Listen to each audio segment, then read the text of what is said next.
20 நிமிஷம் தம்மு, ஒரு 10 நிமிஷம் ரெஸ்ட்டு. அதுக்கப்புறம் இப்போ நம்ம சில்வர் ஃபாயிலை ஓப்பன் பண்ணுறோம். இப்போ பாருங்கள், சில்வர் ஃபாயிலேருந்து எவ்வளோ ஆவி வருதுன்னு மட்டும் பாருங்கள். பாருங்கள் எப்படி ஆயிருக்கு பாருங்கள்.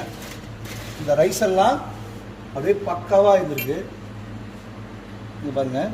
இப்போ வந்து கொஞ்சமாக நெய் போட்டு தம் உடைக்க போகிறோம். இது வந்து நல்லா பியூர் நெய். கொஞ்சமாக தான் போடுறோம், நிறைய இல்லை. ஏன்னா நம்ம சிக்கன்லேயே ஆயில் நிறையா வந்திருக்கு. அதனால் கொஞ்சமாக நெய் போட்டு இப்போ தம் உடைக்க போகிறோம். பாருங்கள் தம் எப்படியாவது பாருங்கள், தம் எப்படியாவது பாருங்கள்.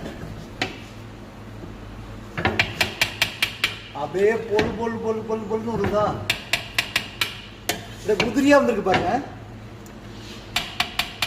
எவ்வளோ உதிரியாக வந்திருக்கு பாருங்க, உங்களுக்கே தெரியும். மல்லிகைப்பூ மாதிரி உதிருது பாருங்க, மல்லிகைப்பூ மாதிரி உதிருது பாருங்க. பீஸ்லாம் நல்லா ஜூஸியாக வந்திருக்கு, பீஸ்லாம் ரொம்ப நல்லா வந்திருக்கு. இது பாருங்கள், உடச்சி காமிக்கிற ஒரு பீஸை இங்கே பாருங்கள். அப்படியே பார்த்தீங்களா, ரொம்ப நல்லா வந்திருக்கு. இந்த வீடியோ எல்லாருக்கும் பிகினர்ஸ்க்கு நல்லா இருந்திருக்கும். இது வந்து சிக்கன் தொன்னை பிரியாணி, கர்நாடகா ஸ்பெஷல். உங்களுக்கு இந்த மாதிரி செஞ்சு ட்ரை பண்ணி பாருங்கள். தேங்க்யூ. நெக்ஸ்ட் வீடியோவில் பார்க்கலாம்.